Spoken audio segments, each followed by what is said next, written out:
Nosso amado Papa Francisco disse: nesta vida, no final, o bem vencerá o mal, a verdade vencerá a mentira e a salvação vencerá a condenação. Meu irmão, minha irmã, saudações em Cristo Redentor.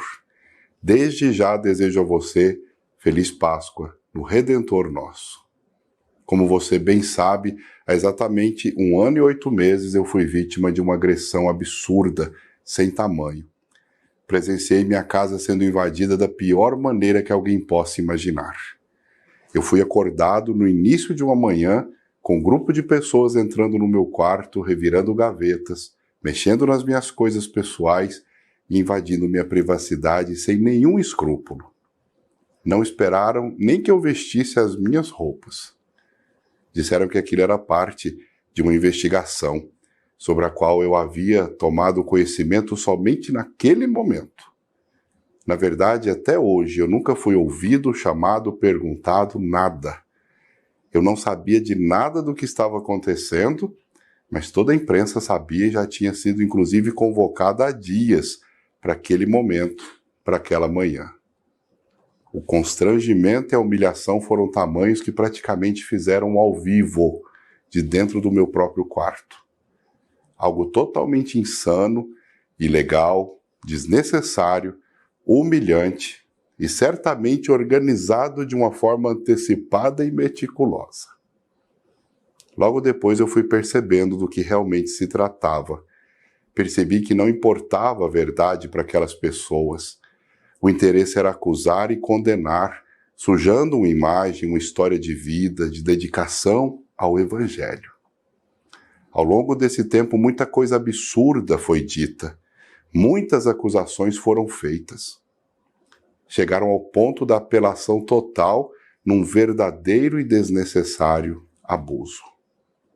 A imprensa foi convocada e motivada com as informações que lhe foram oferecidas, e nisso ela fez o papel de acusador, julgador e executor ao mesmo tempo.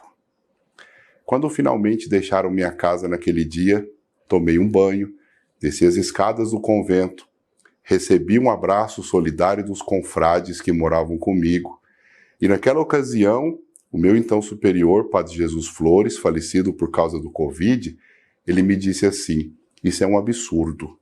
Não poderiam e nem deveriam fazer isso. É óbvio que existem outros interesses em tudo isso.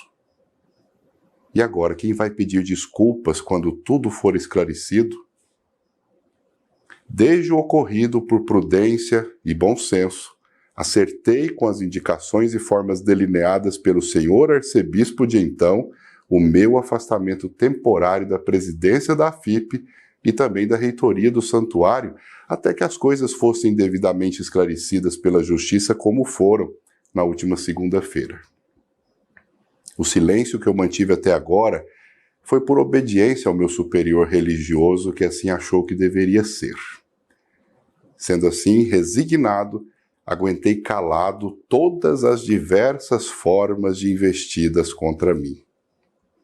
Mesmo que algumas semanas depois daquela invasão à minha casa, a justiça já tivesse reconhecido por unanimidade que não havia falha alguma na minha administração, muito menos algum crime, como de forma leviana quiseram afirmar e divulgar, ainda assim insistiram em repetir aquelas injustas acusações e a divulgar inclusive fakes, inverdades, montagens desconectadas totalmente com a realidade. Ora, nós vivemos na era da manipulação das informações, das imagens e até mesmo da voz das pessoas. Hoje em dia, com a tecnologia disponível a qualquer um, nem tudo que se vê e ouve condiz com a realidade e pode ser editado facilmente, falseado. Já faz tempo que com programas simples baixados na internet junta-se um pedaço dessa fala, um trecho daquela, e se cria uma fala que não tem nada a ver com a original. Imagine o que podem fazer com a voz de uma pessoa que tem mais de 45 mil horas de falas disponíveis na internet, como é o meu caso. Foram feitas diversas simulações, emendando palavras e frases que eu nunca disse, criando o contexto que era conveniente, isso é, para que pudessem me difamar, me expor e até mesmo me intimidar. Quando vimos que essas notícias sempre saíam antes das principais decisões do judiciário, aí sim ficou muito claro que o intuito era induzir o pensamento das pessoas e fazer pressão nas decisões. Não conseguiram mudar o rumo da justiça, que se manteve isenta em seus procedimentos. A conclusão continuou sendo que o ocorrido foi algo incomum, desnecessário e até contrário ao devido processo legal. Que eu era e sou inocente e não deveria ter passado por nada disso. Que o constrangimento a que fui submetido não deveria nem mesmo ter acontecido, pois eu nada fiz de errado. Meu irmão, minha irmã, nunca tive nada em meu nome, nem em nome de alguém, viu? Isso por opção de vida, opção de consagração. A casa onde eu moro hoje, o veículo que eu uso, o dinheiro que eu recebo para o básico, até o advogado que me defendeu, tudo foi proporcionado pelo meu grupo religioso. Da mesma forma, tudo que eu administrei era e continua sendo da FIP e está a serviço do Evangelho. Olha, saber investir de maneira inteligente, criativa, bem assessorada para o benefício e crescimento de uma obra como essa, é saber usar bem mesmo, os talentos confiados por Deus e não enterrá-los com mediocridade, como diz a própria palavra de Deus. E isso nunca foi crime. Quem me investigou sabia disso muito bem e o sabe até hoje. Mas não foi isso que relatou. Claro, não havia interesse em dizer nada disso. Tudo cairia, se desmoronaria como um dominó. Por isso eu digo que o método utilizado foi ao nível da baixaria mesmo, misturada com mentiras e desonestidade nas informações. Tentaram enganar inclusive a imprensa livre, pilar de nossa liberdade democrática. Às vezes eu fico pensando que nada disso teria ocorrido na intensidade com que se deu se eu tivesse pegado logo um microfone e começado a falar denunciando publicamente cada mentira, inclusive citando nomes dos arquitetos delas. Mas por obediência, eu fiquei em silêncio, esperando a verdade ser restabelecida pela justiça, como foi, por unanimidade, em todas as instâncias possíveis. Nesse turbilhão, nesse tempo de provação, foi o Pai Eterno e as suas sinceras e fervorosas orações que, sem dúvida alguma, me mantiveram de pé, sereno e forte.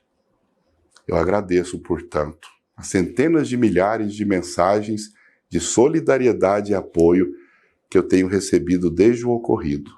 Deus lhes pague. Olha, além de meu Facebook com 4 milhões de seguidores, meu Instagram com mais de 740 mil seguidores, eu criei agora, há pouco mais de 3 meses, um canal de orações no YouTube, Padre Robson Oliveira Vida Plena. E já estamos com mais de 1,5 milhão de visualizações. É notório que as pessoas entenderam que tudo isso não passou de um triste episódio montado para tentar macular um trabalho que há mais de 16 anos tem sido conduzido com muito amor, com muita honestidade, com grande empreendedorismo. Tentaram me fazer parar, mas não conseguiram. Eu me lembro da sabedoria do pensador que afirma: as pessoas só jogam pedras em árvores que estão dando frutos. E quanto mais frutos, mais pedradas. Geralmente, os que jogam pedras são pessoas que não plantaram a árvore apedrejada, pois quem planta, cuida. A palavra de Deus também é muito firme em dizer: bem-aventurados sois vós, quando vos insultarem e perseguirem, e mentindo disserem todo mal contra vós, por minha causa, por minha causa. Também diz assim: ouvistes aquilo que foi dito, amarás o teu próximo, odiarás o teu inimigo. Eu, porém, digo a vocês: amai vossos inimigos, bendizei os que vos maldizem, fazei bem aos que vos odeiam, e orai pelos que vos maltratam e vos perseguem. Por isso, meu irmão, minha irmã, eu peço as suas mais sinceras orações por todos estes que tentaram contra mim e contra esta obra de evangelização. Eu, particularmente, estou rezando pelos que me difamaram, pelos que me caluniaram, injuriaram sem medidas nem critérios. Desde já eu os perdoo com toda a convicção do evangelho que eu prego, mas eu espero também profundamente em Deus que parem com essas perseguições. Foram longe demais. Mudem suas vidas, não usem seus cargos para interesses obscuros e políticos. E podem esperar aí que mesmo essas minhas bem poucas e comedidas palavras serão muito deturpadas por alguns. Outros vão manifestar até formalmente solidariedade com quem se sentiu ofendido, dizendo que foi feita a coisa certa. E veja bem, farão isso sem eu ter nominado ninguém aqui, hein? Sem eu ter dito de nenhuma entidade aqui. Aliás, com isso eu não estou criticando qualquer instituição, mas quem, de dentro dela, promoveu tantas mentiras e ilegalidades. Em outras palavras, eu não estou falando do carro, e sim de quem dirigiu, de quem foi o motorista. Aliás, as instituições merecem todo o seu e meu e nosso respeito e reconhecimento pelo bem que elas buscam realizar à sociedade em geral. Mas elas também são formadas de pessoas corruptíveis, sujeitas ao seu próprio caráter e propensas à iniquidade. Afinal, perfeição mesmo, só em Deus. Eu espero aqui que não me venham com mais matérias, só que agora deturpando estas minhas palavras e fazendo seus juízos sempre de acordo com seus interesses e conveniências, viu? É assim que funciona, infelizmente. Mas com a inabalável fé que me conduz, é que continuarei seguindo em frente e buscando levar o Evangelho a você e a tantos que dele precisam, como sempre temos feito, em comunhão com a Igreja e buscando ser mais fiel, cada vez mais fiel, à minha vocação e a esta bela obra de evangelização. Sou o mesmo sacerdote consagrado que sempre fui, com fé, zelo e amor pelo Evangelho e pela missão de evangelizar. Com uma diferença, bem mais talhado agora no ferro, no fogo, no cadinho da humilhação das maldades suportadas no silêncio do deserto. Mas sem dúvida também, muito mais amadurecido, para entender que as trevas deste mundo nunca irão vencer a luz que emana de Cristo e daqueles que são filhos amados do Divino Pai Eterno. Eu agradeço sinceramente a comunhão dos muitos bispos que me ligaram, me visitaram, me deram forças, dos confrades e um sem número de sacerdotes religiosos e religiosas que acompanharam meu sofrimento e manifestaram seu apoio e comunhão comigo, inclusive através até de jejuns e orações. Foram um sem número também de mensagens e manifestações de apoio.